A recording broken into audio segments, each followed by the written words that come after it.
আসসালামু আলাইকুম প্রিয় এসএসসি ভোকেশনাল এক্সাম 2026 পরীক্ষার্থীবৃন্দ, আগামী রবিবার তোমাদের রসায়ন 2 পরীক্ষা। তার জন্য স্যার এখন তোমাদের দশম অধ্যায়, কত অধ্যায়? দশম অধ্যায়ের নাম হচ্ছে খনিজ সম্পদ, খনিজ সম্পদ এবং রয়েছে ধাতু অধাতু। খনিজ সম্পদ, ধাতু অধাতু, এই অধ্যায় থেকে স্যার নির্বাচিত সৃজনশীলের জ্ঞানমূলক কিছু প্রশ্ন সাজেশন আকারে এই মুহূর্তে দিচ্ছি।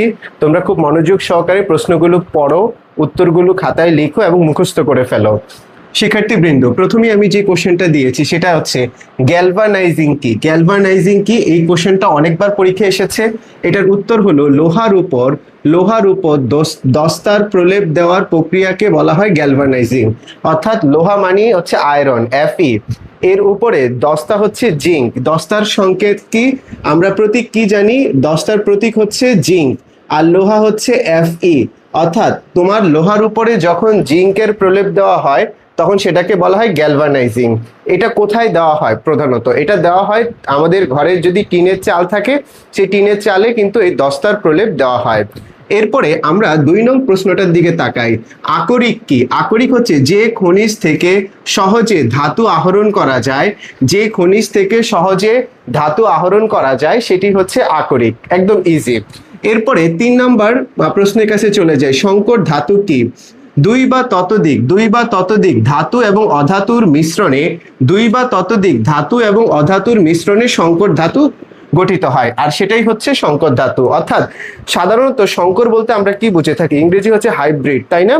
দুইটা ভিন্ন জিনিস যুক্ত হবে, অর্থাৎ এমন একটা ধাতু যে ধাতুর ভিতরে অন্যান্য ধাতু এবং অধাতুর প্রভাব থাকবে এবং অন্যান্য ধাতু এবং অধাতু মিলেই মূলত এই ধাতুটা তৈরি হবে, সেই ধাতুকে আমরা বলবো সংকর ধাতু। তাই সংকর ধাতুর সংজ্ঞাটা আবারও পড়ি। দুই বা ততোধিক ধাতু ও অধাতুর মিশ্রণে তৈরি ধাতুকে বলা হয় সংকর ধাতু। এবার 4 নম্বর প্রশ্নের দিকে চলে যায়। অলিয়াম কি? বলছে সালফিউরিক অ্যাসিডের সংকেত কি? H2SO4।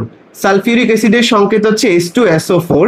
বলছে সালফিউরিক অ্যাসিডে সালফার ট্রাই অক্সাইডের দ্রবীভূত মিশ্রণকে বলা হয় অলিয়াম। অলিয়াম কি? সালফিউরিক অ্যাসিডে সালফার ট্রাই অক্সাইডের দ্রবীভূত মিশ্রণকে বলা হয় অলিয়াম। এবার 5 নং প্রশ্ন। খনিজ মল কি? খনিজ মল হচ্ছে আকরিকের সাথে থাকা অজৈব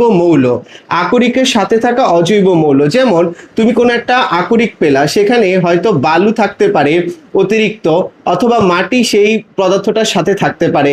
এই যে মাটি এবং বালু, এই দুইটা যে অতিরিক্ত কোন একটা আকরিকের সাথে তুমি পাচ্ছ, সেটাই হচ্ছে কি? সেটাই হলো খনিজ মল। খনিজ মল কি? আকরিকের সাথে থাকা অজৈব মৌল। এবার 6 নং প্রশ্ন হচ্ছে খনিজ কি? বলছে খনিজ হলো ভূপৃষ্ঠে প্রাকৃতিকভাবে পাওয়া অজৈব পদার্থ। তাহলে খনিজ কি? খনিজ হলো ভূপৃষ্ঠে প্রাকৃতিকভাবে পাওয়া অজৈব পদার্থ। এরপরে আমরা চলে যাব ব্রাশ কি? বলছে ব্রাশ হচ্ছে তামা এবং দস্তার সংকর ধাতুকে বলা হয় ব্রাশ। তাহলে ব্রাশ কি? ব্রাশ হচ্ছে তামা ও দস্তার সংকর ধাতু। তাহলে এই যে আমরা একটু আগে যে বললাম যে সংকর ধাতুটা কি, সংকর ধাতু হচ্ছে দুইটা ভিন্ন ভিন্ন ধাতু বা অধাতু মিশ্রিত হয়ে একটা নতুন ধাতু গঠন করে। ঠিক এই যে দেখো ব্রাশ যে ধাতুটা, এই ধাতুটাতে দুটো ভিন্ন মৌল রয়েছে, একটা হচ্ছে তামা, একটা হচ্ছে দস্তা। ঠিক আছে? তামা ইংরেজি কি? কপার, আর দস্তা কি? জিঙ্ক। ঠিক আছে, ওকে। এরপরে আমরা 8 নাম্বার প্রশ্নের কাছে চলে যাই। 8 নাম্বার হচ্ছে ধাতু কি? ধাতুর উত্তর হচ্ছে ধাতু হলো তাপ এবং বিদ্যুৎ পরিবাহী চকচকে মৌল। তাহলে ধাতুর 3টা বৈশিষ্ট্য কিন্তু এই সংজ্ঞাতে আছে। তাহলে কি? ধাতু হলো তাপ ও বিদ্যুৎ পরিবাহী চকচকে মৌল। তাহলে ধাতুর মধ্য দিয়ে তাপ পরিবহন করবে, ধাতুর মধ্য দিয়ে বিদ্যুৎ পরিবহন করবে, এবং ধাতু কি? দেখতে চকচক করবে। আর সবশেষ কোশ্চেনটা স্যার দিয়েছি, সেটা হচ্ছে মরিচার সংকেত লিখো। মরিচা, তাহলে মরিচার সংকেত হচ্ছে Fe2O3 ইন্টু X অণু পানি।